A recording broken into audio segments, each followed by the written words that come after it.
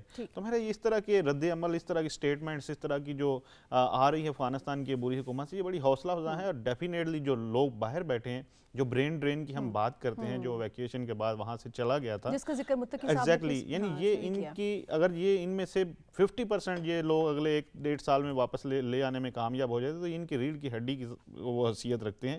دیکھیں ملک چلانا ہے, یہ 40 ملین لوگوں کا ملک ہے اور اس میں ایسے نہیں ہے آپ کا یعنی ویل ایجوکیٹڈ لوگوں کے بغیر اور ایکسپرٹس کے بغیر یہ نہیں چل سکے گا. تو میرا خیال ہے یہ ان کی بڑی کامیابی ہوگی. اور جس طرح کی یہ سٹیٹمنٹس آ رہی ہیں اور جس طرح یہ اپنی ٹریننگ کر رہے ہیں اپنے جو سفارتکار ہیں, کہ جو یہ نہ سمجھا جائے, کوئی ان میں وہ تضاد نہ رکھا جائے کہ وہ افغانستان کے جو عبوری حکومت کے مخالفین ہیں یا حامی ہیں, ایک طرح ٹریٹ کریں اور ان کو کنونس کریں واپس آنے کے لیے. میں ناظرین میں تھوڑا سا ایڈ کرنا چاہوں گا. رپورٹ ابھی آپ جس کا ذکر کر رہی ہیں, پچھلے مہینے یا 2 ہفتے پہلے بھی UN کی ایک رپورٹ تھی جس میں انہی لوگوں کا ذکر تھا.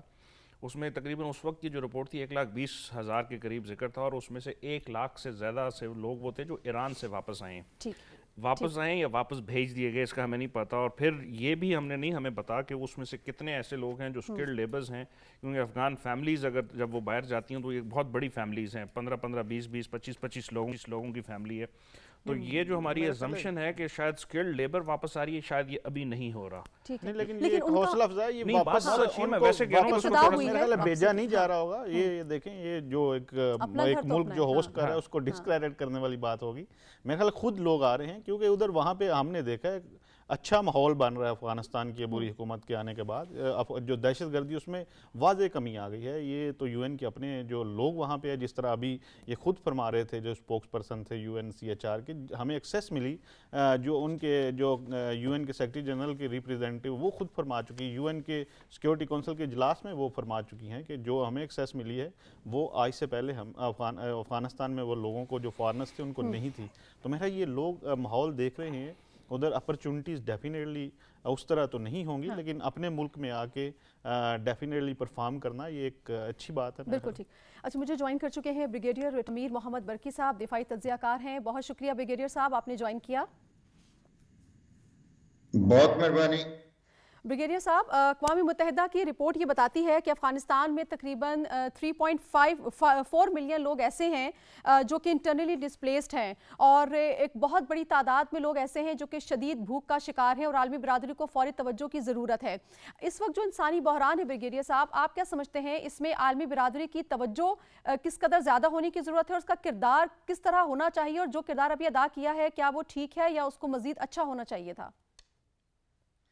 Thank you very much. یہ بہت بڑا المیہ ہے کہ جب نیٹو فورسز امریکنز 2001 میں افغانستان میں آئے, اس وقت افغانستان کی کیا صورتحال تھی, اور آج جب چھوڑ کے گئے پچھلے سال تو اس وقت کیا صورتحال تھی.